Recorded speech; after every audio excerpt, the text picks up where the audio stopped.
Gavau siuntą iš pačios Amerikos ir noriu parodyti, kas viduj.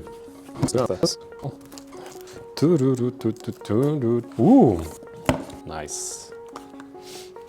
Čia yra Meta ir Ray-Bano išmanūs akiniai, jau antra jų versija, užrasojo nieko nematau.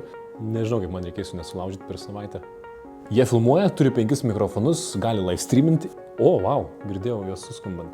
Planuoju kelias savaitės juos panešiot ir papasakot, kas čia gero. Suapvalina veidą, mano sakyčiau.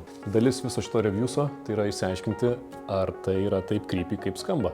Vaikščioti gatvę su akiniais, kurie filmuoja. Ar būsiu išvytas iš persijungimo kambario. Geras kalba. Baterija 71% sakė man, tikėjausi. Pirmas įspūdis tai kaip akiniai, tik tai šiek tiek sunkesni, bet perfekt tinka. Kaip atrodo? Gerai atrodo? Gerai.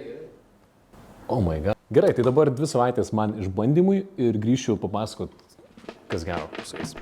Štai, kaip atrodo filmuotas vaizdas iš akinių. Pirmas dalykas, kurį supratau, kad daug judinu galvą. Filmuojama automatiškai ir tik vertikaliai, tai juk yra social akiniai, skirti dalinti savo nuostabaus, išskirtinio gyvenimo akimirkomis. Filmuoja maksimaliai 1 minutę, paskui išsijungia, nebent darai live transliaciją Facebook'e arba Instagram'e. Kamera yra ultra wide 12 megapikselių, filmuoja Full HD ir vaizdo kokybė tikrai yra pakankama.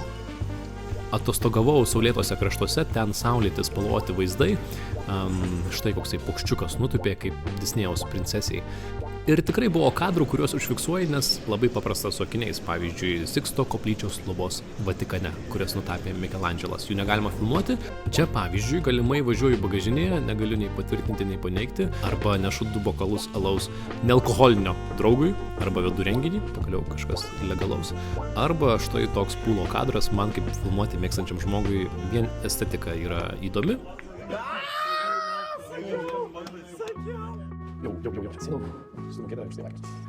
Mėnesį laiko jau buvau su šitais akiniais, tai galiu, man atrodo, gana sąžininkai pasakyti, kaip gerai ar prastai veikia. Čia dabar mirksi, ar ne kažkas? Mirksi? Šviečia? Ne. Šičia. Teoriškai, man atrodo, jeigu uždengiu šitą LED lemputę ir spaudžiu filmuoti, tai neveikia. Veikia. Ok. Nes čia yra lemputė, čia yra kamera ir šita lemputė yra tam, kad praneštų žmonėm, kad esi filmuojamas ir dėmesio. Ir teoriškai uždengu šitą lemputę, man turėtų nesifilmuoti. Tikrai pati netikėčiausia viso ko dalis yra eiti gatvėje ir girdėti tiek muziką, puikiai skambančią ausyse, tiek aplinką. Ir jeigu užsidedi kepurę arba kapišoną, tai gauni daugiau žemų dažnių. Be to galima susiskambinti su kitais ir kalbėti per akinius telefonu. Žmonės tave puikiai girdi, nes jie turi 5 mikrofonus, štai kaip skamba garsas iš jų. Sveiki visi, čia laida Du bitai, kaip ir visuomet prie mikrofonų Lukas Kraitis.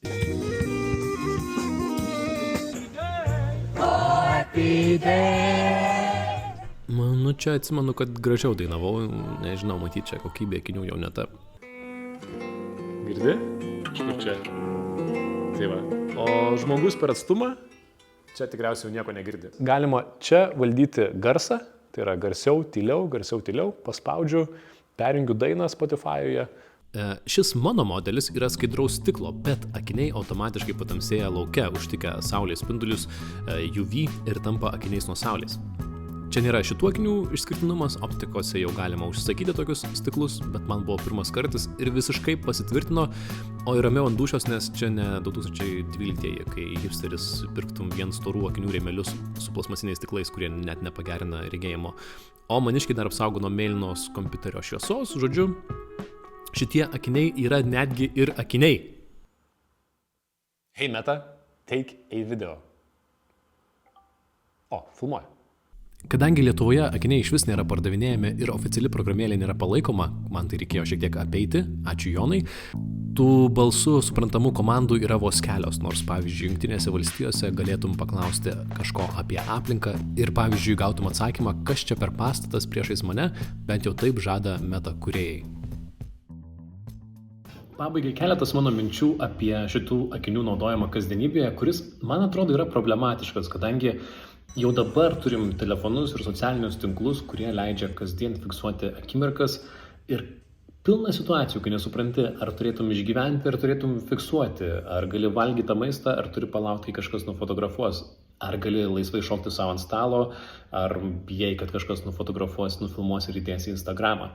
Ir tai tikrai sukelia tam tikros įtampos, ypač jauniems žmonėms, nes visas mūsų gyvenimas gali būti tam tikras socialinio kapitalo ieškojimas. Žiūrėk, aš tą veikiu, žiūrėk, aš su tuo esu, ar ne, ir panašus dalykai. Nors mano buvimas su akiniais man tik tais ir parodė, kad gyvenimas šiaip yra labai blankus ir kasdieniškas, kaip ir turėtų būti. Galiu filmuoti, kaip tepu sumuštinį arba važiuoju troleibuse, nes tokios yra kasdienybės. Ir čia yra labai svarbus klausimas, ar mūsų gyvenimai privalo būti išskirtiniai, kad būtų svarbus, arba unikalūs, kad būtų prasmingi. Tai į šitus klausimus aš neatsakysiu. Šiaip ar taip, ar norėčiau matyti daug žmonių su tokiais akiniais aplink save? Tikrai ne, nes jeigu visi fiksuosime viską, kas yra aplinkui ir nuolatos būsime fiksuojami, tai bus tam tikra distopija, kur tu esi nuolat stebimas kažkieno, neaišku ko, neaišku kodėl, kaip ir žmonės pamatę mane su šitais akiniais, dažniausiai nustebdavo, nes jie nežino, ką aš filmuoju, kodėl aš filmuoju ir kur tai nukeliaus. Nebereikalo prieš 10 metų žmonės su Google akiniais išmaniais, kurie galėjo filmuoti, patys pirmieji, juos vadino glass holes. Tikiuosi, kad aš toksai nebuvau, nebent eksperimento tikslais, to labiau, kad tas pranešimas, kad jie mirks ir filmuoja, yra labai neryškus. Tai va, bet išbandyti buvo žiauriai įdomu. Jeigu turite kokį klausimą, tai galite pamėginti į komentarą įdėti, tikiuosi atsakysiu, atrašysiu ir gal kažką būsim naujo sužinoję.